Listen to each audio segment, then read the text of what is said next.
اس وقت کو مت بھولو جب کہ ہمارے نبی علیہ الصلاۃ والسلام نے فرمایا تھا کہ ایک یہودی اپنے آپ کو بچانے کے لیے بھاگے گا، وہ کسی پہاڑ اور پتھر کے پیچھے بھی اگر چھپ جائے گا تو وہ پہاڑ اور پتھر بھی اعلان کرے گا، ارے مسلمان ادھر پیچھے آؤ، میرے پیچھے یہودی چھپا ہوا ہے۔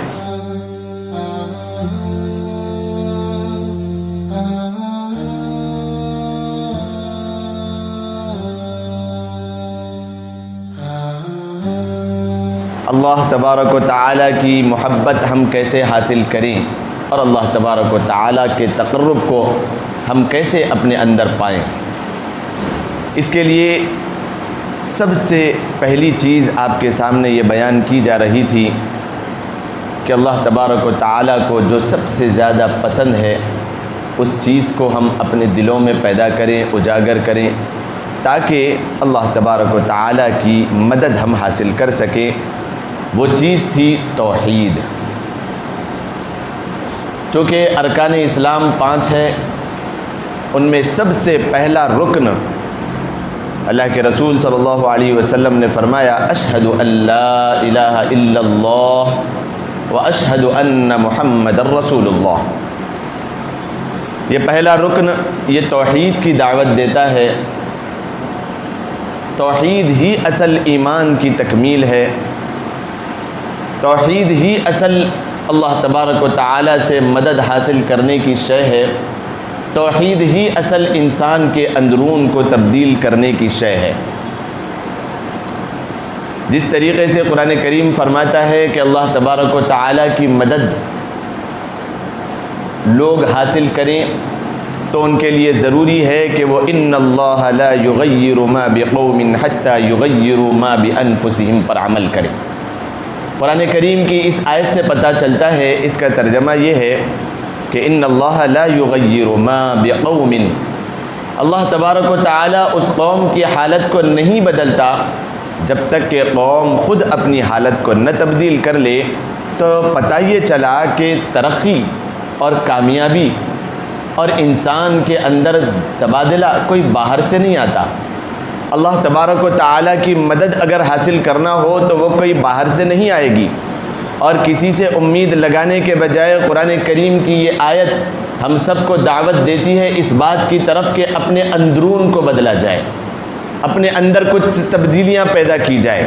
اپنے اندر انسان کچھ تبدیلیاں اور کچھ خیر کو پیدا کرے۔ صرف اور صرف ایک انسان کا اللہ تبارک و تعالیٰ کا نام لیوا ہونا یہ انسان کی کامیابی کی دلیل نہیں ہے، بلکہ قرآن کریم کے اس اعلان کی وجہ سے ان اللہ لا یغیر ما بقوم حتی یغیروا ما بانفسہم، کہ جب تک انسان اپنے اندرون کو نہیں بدلتا۔ اللہ کے رسول صلی اللہ علیہ وسلم کی 13 سالہ زندگی مکۃ المکرمہ کی اگر ہم غور کریں، اگر ہم اس زندگی کی طرف طائرانہ نظر ڈالیں، سرسری نظر ڈالیں، بلکہ اس کی ڈیٹیلز کو حاصل کریں، اس کی تاریخی اہمیت کو ہم جاننے کی فکر کریں، کوشش کریں، تو ہمیں اس بات کا یقین ہوگا کہ مکمل 13 سال مکہ کی زندگی میں اللہ کے رسول صلی اللہ علیہ وسلم نے انسانوں کے دلوں کو بنانے کی فکر کی، ان کے اندر اللہ تبارک و تعالیٰ کی توحید کو پرونے کی پوری مکمل کوشش کی، اور اللہ تبارک و تعالیٰ کی ذات پر یقین اور اعتماد کو بنانے کی تعلیم دی، اور اللہ تبارک و تعالیٰ کے تقرب کو حاصل کرنے اور دنیا میں اسلام کے جھنڈے کو لہرانے کے لیے 13 سال میں کسی اور چیز کا حکم نہیں آیا، بلکہ اگر کوئی چیز کا حکم تھا تو وہ صرف اور صرف اپنے اندر کی تبدیلی کو پیدا کرنے کی ضرورت پیش کی گئی۔ 13 سال میں آپ دیکھیں گے مکۃ المکرمہ کی زندگی، مکمل 13 سال کی زندگی میں کبھی کوئی قرآن کریم جس طریقے سے فرماتا ہے جہاد کی کبھی تلقین نہیں کی گئی۔ باہر سے مدد نہیں آئے گی، ابھی لڑائی جھگڑا بھی نہیں کرنا ہے، ابھی کوئی فتنہ فساد اور قتل و غارت گیری نہیں کرنا ہے۔ کیا کرنا ہے؟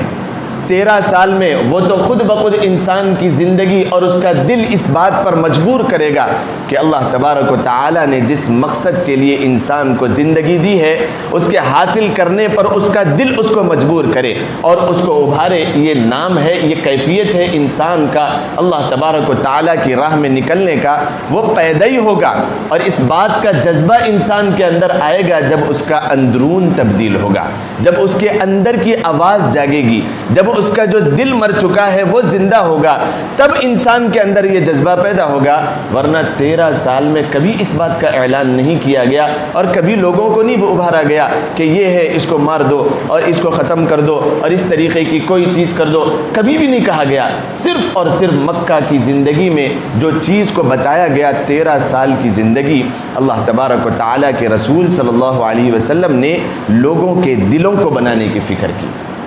ایمان کو مضبوط کرنا ہے۔ ایک بات میں آپ کو بتاتا چلوں،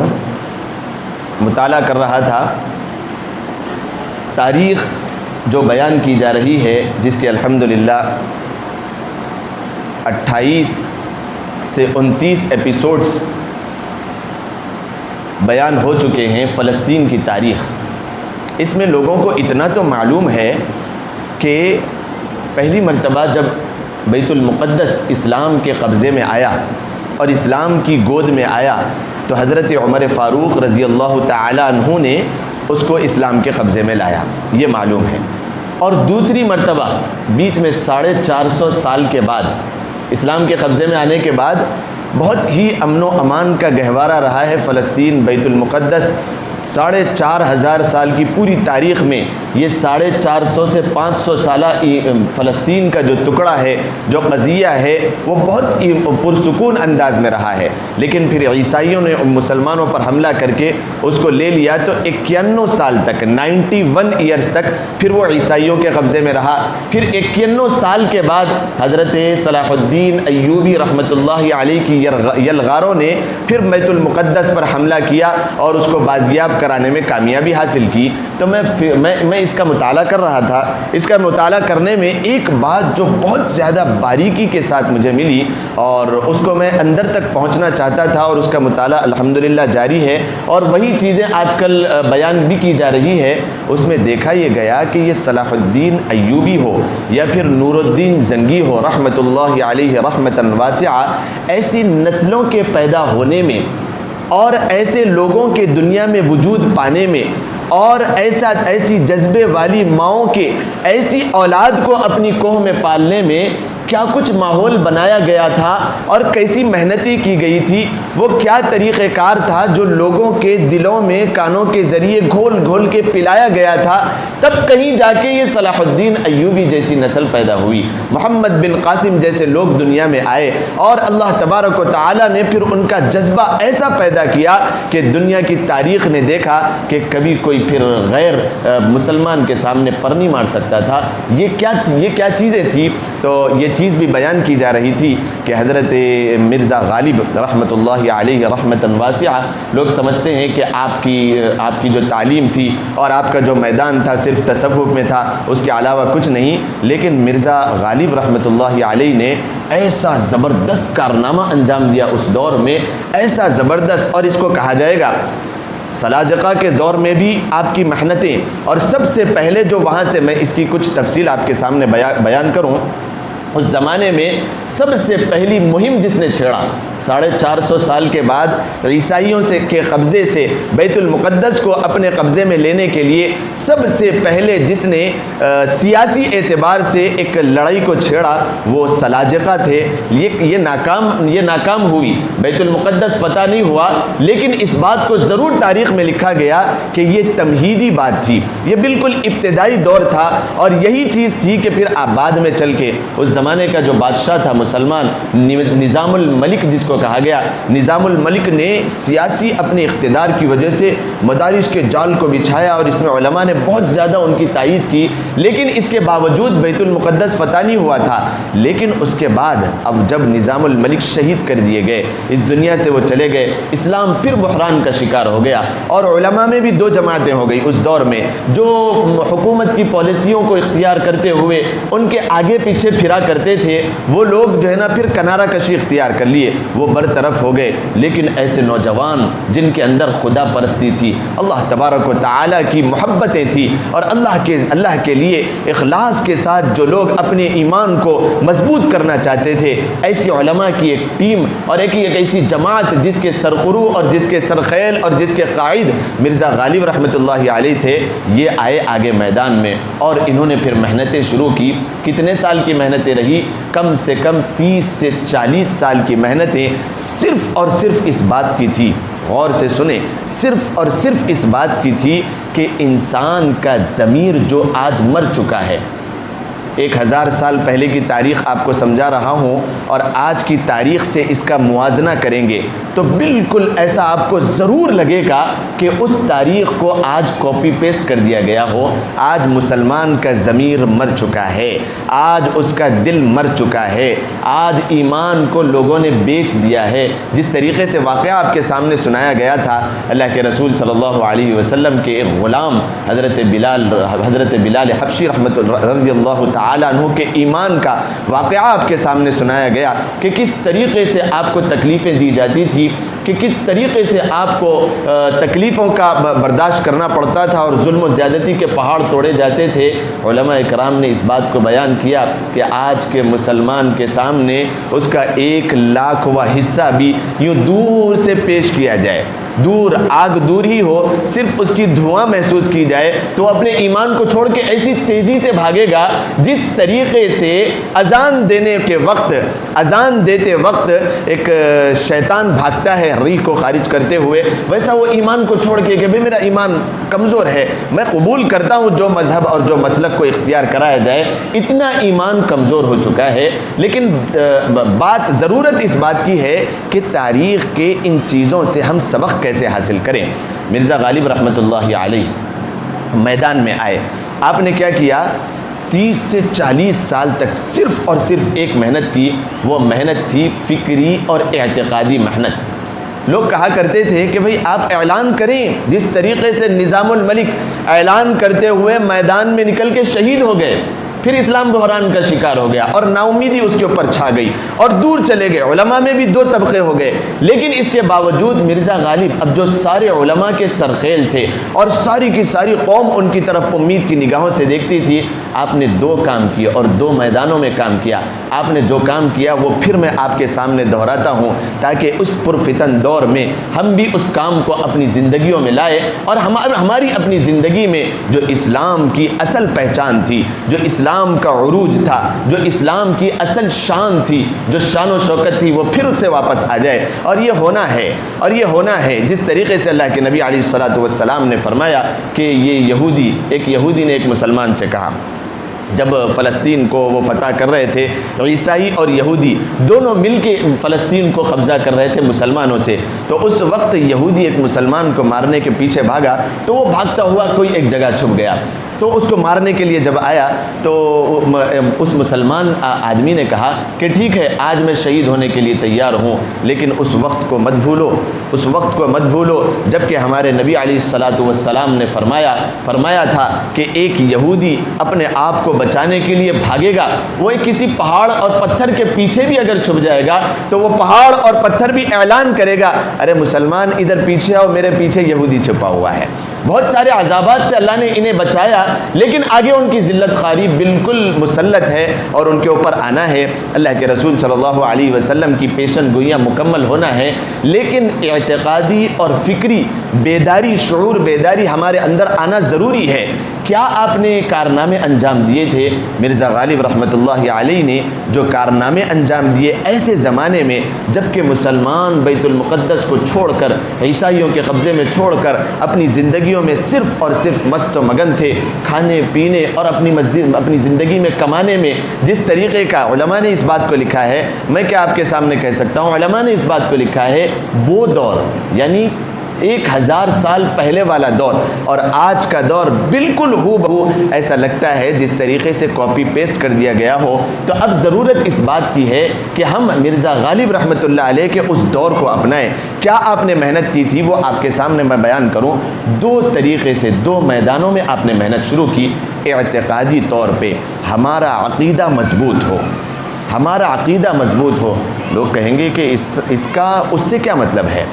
بیت المقدس ہو یا اسلام کی شان سے اس کا کیا مطلب ہے؟ تو کئی ایسے واقعات تھوڑی سی بھی کسی مسلمان کو اپنی اسلامی تاریخ کے اوپر ذری سی نظر ہو تو وہ پورا کا پورا میدان سمجھ سکتا ہے اور 4500 سالہ تاریخ کو وہ دہرا سکتا ہے اور سمجھ سکتا ہے کہ انسان کے اندرونی عقیدے کا کیا اثر ہوتا ہے۔ پہلا اثر دیکھیں، اسلام کا پہلا غزوہ ہے غزوہ بدر، 313 اور ہزاروں سامنے ہیں، کوئی اور چیز نہیں تھی، نہ ان کے پاس کوئی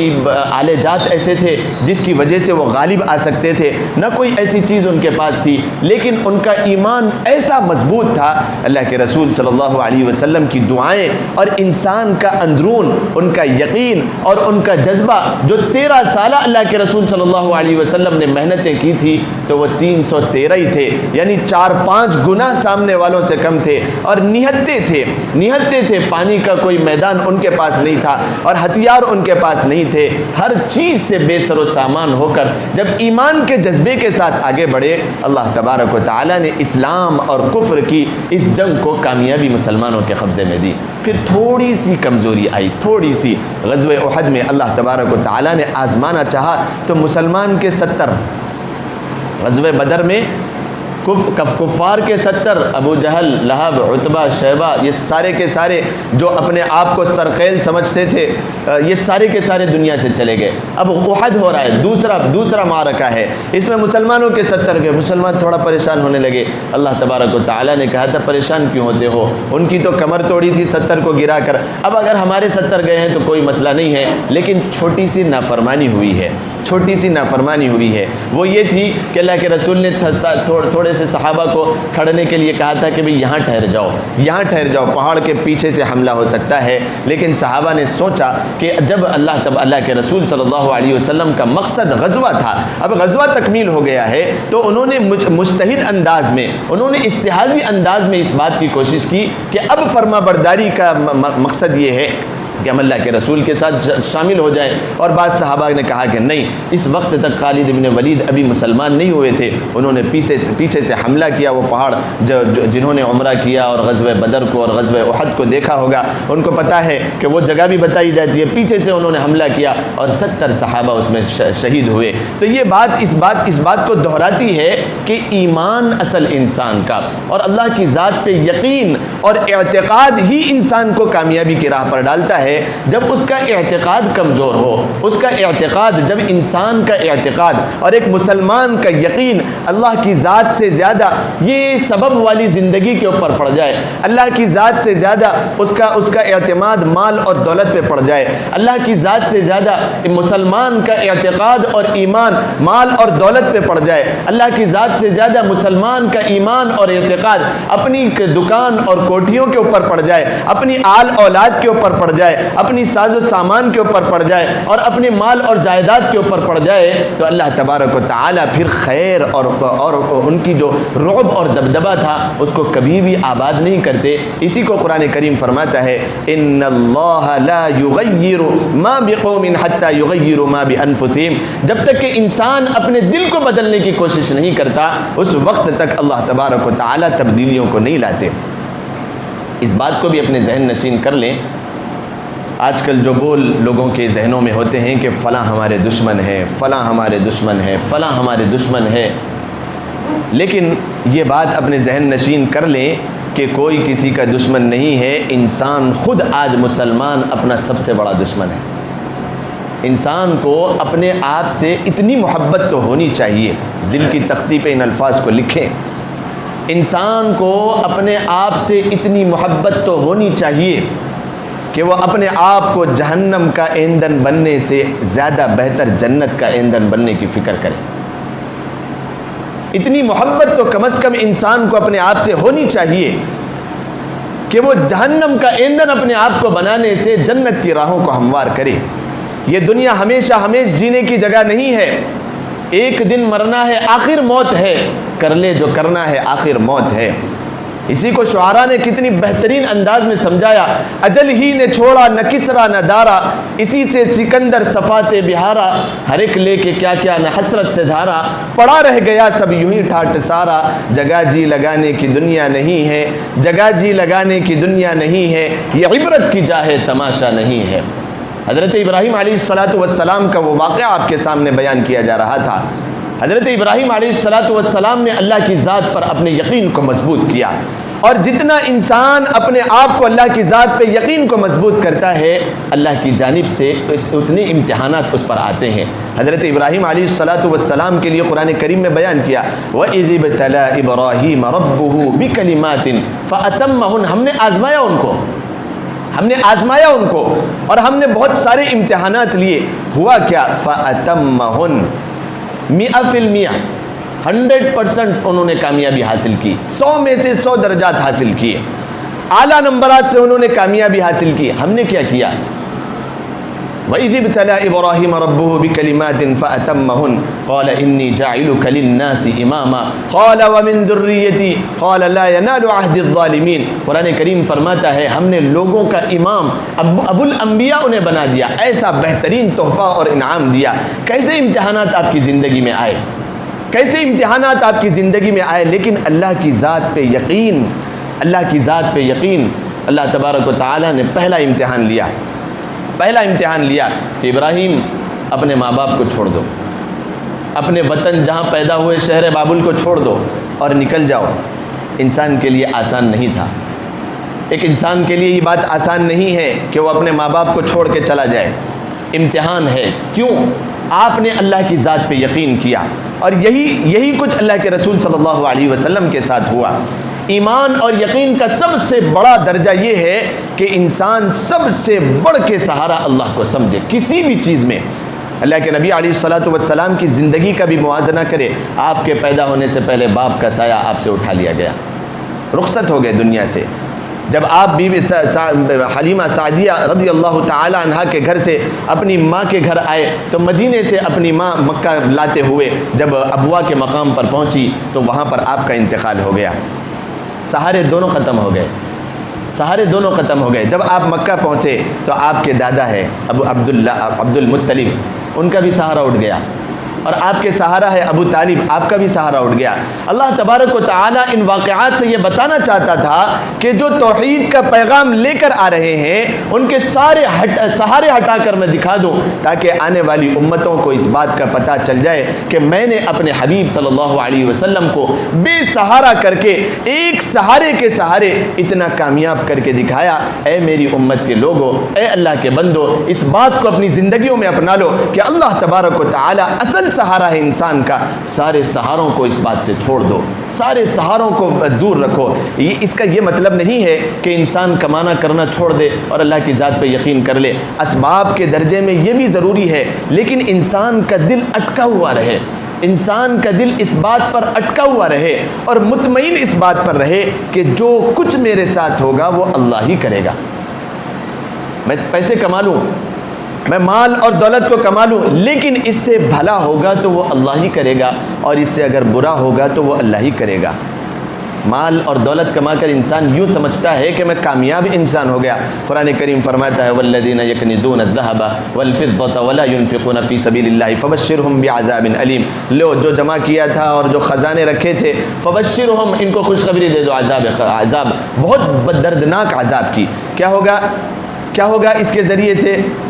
جباہہم وتقوی بہا جباہہم وجنوبہم وظہورہم ھذا ما کنزتم لانفسکم فذوقوا ما کنتم تکنزون، کہ یہی مال ہے جس نے جمع کیا تھا، مال اچھائی کے لیے جمع کیا تھا، لیکن اس کا دل اللہ کی ذات کے اوپر اتنا اعتماد نہیں تھا، اللہ کی ذات پہ ایسا یقین نہیں تھا، اللہ کی ذات پہ ایسا توکل نہیں تھا۔ اللہ تبارک و تعالیٰ نے اس کی مال کو جس کو وہ کامیابی کا ذریعہ سمجھا تھا، ناکامی ایسی کہ فبشرہم بعذاب علیم، بلکہ وہی مال اسے چبایا جا رہا ہے، وہی مال سے اس کو عذاب دیا جا رہا ہے اور جہنم کا ایندھن اسے بنا دیا جا رہا ہے۔ وہ کہے گا ھذا ما کنزتم لانفسکم، ھذا ما کنزتم لانفسکم۔ تیرا دل اٹکا ہوا تھا مال میں، اللہ کی ذات پہ نہیں، تیرا دل اٹکا ہوا تھا اولاد نرینہ پہ کہ یہ میرا سہارا بنیں گے، اللہ کی ذات پہ نہیں۔ ارے میں تو وہ خدا ہوں جو تجھے کئی پردوں کے اندر ماں کی پیٹ میں نے تیرے لیے سہارا بنا اور وہاں پر تجھے کھلایا پلایا، کبھی تجھے کوئی تکلیف ہونے نہیں دیا۔ ارے بے وقوف انسان، ارے نادان انسان،